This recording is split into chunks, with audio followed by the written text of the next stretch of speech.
ये एक गरीब पाकिस्तानी किसान की कहानी है जिसका नाम रहीम था। रहीम एक छोटे से गांव में मिट्टी की झोपड़ी में रहता था। उसके पास ना खाने के लिए कुछ होता था और ना पहनने के लिए अच्छे कपड़े।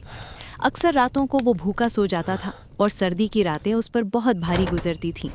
एक ऐसी ही सर्द रात थी जब रहीम के पास खाने के लिए सिर्फ एक ही रोटी बची थी और वो इसे देखकर सोच रहा था कि आज इसी से गुजारा करना होगा।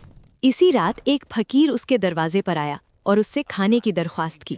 रहीम ने फकीर को देखा, फिर अपनी वाहिद रोटी को देखा। उसके दिल में लम्हा भर के लिए ख्याल आया कि अगर उसने ये रोटी दे दी तो वो खुद भूखा रह जाएगा, लेकिन फिर उसने अल्लाह पर भरोसा किया और अपनी वाहिद रोटी फकीर को दे दी। फकीर ने रोटी खाई और दिल से रहीम को दुआएं दी। जाते हुए फकीर ने अपने साथ लाई हुई एक मुर्गी रहीम को दी और कहा कि ये बहुत अनमोल मुर्गी है, इसकी हिफाजत करना और कभी लालच में ना आना।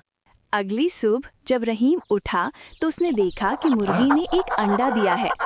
जब उसने अंडा उठाया तो वो हैरान रह गया क्योंकि वो अंडा सोने का था। रहीम बहुत खुश हुआ और वो अंडा बाजार में बेच आया, जिससे उसे बहुत सारे पैसे मिले। इसके बाद वो मुर्गी रोज एक सोने का अंडा देने लगी और रहीम दिन ब दिन अमीर होने लगा। उसने अच्छे कपड़े खरीदे, अपनी झोपड़ी को बेहतर बनाया और उसकी जिंदगी बदलने लगी। लेकिन आहिस्ता आहिस्ता दौलत के साथ रहीम के दिल में लालच भी पैदा हो गया। उसने सोचा कि अगर मुर्गी रोज एक अंडा देती है तो क्यों ना उसे एक ही बार ज़िबा करके सारे अंडे निकाल लिए जाएं। हालांकि फकीर ने उसे लालच से मना किया था, लेकिन रहीम ने उस नसीहत को नज़रअंदाज कर दिया। उसने मुर्गी को ज़िबा कर दिया, मगर उसके पेट से सिर्फ एक ही अंडा निकला। ये देखकर रहीम पर सख्ता तारी हो गया। रहीम बहुत रोया और अपने किए पर पछताया। उसे फकीर की बात याद आई, लेकिन अब बहुत देर हो चुकी थी।